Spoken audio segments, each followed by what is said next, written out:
প্রায় পৌঁছে গেছি, বাস সেই সিঁড়িগুলো পেরিয়ে ওপরে উঠলেই হচ্ছে আমরা টেম্পল দেখতে পাবো।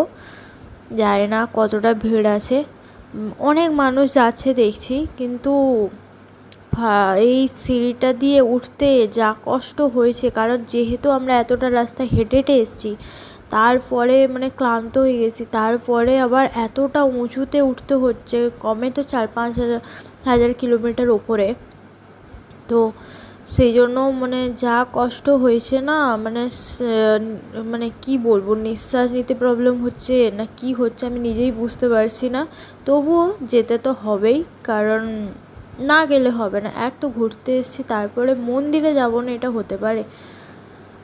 তো সেই জন্য যেতে তো হবেই, যাবই যতই কষ্ট হয়ে যাক। তো দেখো মন্দিরের সামনে অনেক দোকানও আছে, তোমরা এখান থেকে অনেক জিনিসপত্র কিনতে পারো বাড়ির জন্য বা পুজো দেওয়ার জন্য। আমরা কিন্তু কিছু কিনিনি, কারণ আমার হাজব্যান্ড বললো যে এখান থেকে কিছু নিতে হবে না, যখন বাড়ি যাব তার আগে নেবো, আজ থেকে নিয়ে লাভ নেই। তো সেই জন্য কিছুই কিনিনি। এখানে খাওয়ার টাওয়ার সবই পাওয়া যায়, কিন্তু সবই হচ্ছে ভেজ পাওয়া যায়, যেহেতু মানে মন্দির আছে তাই।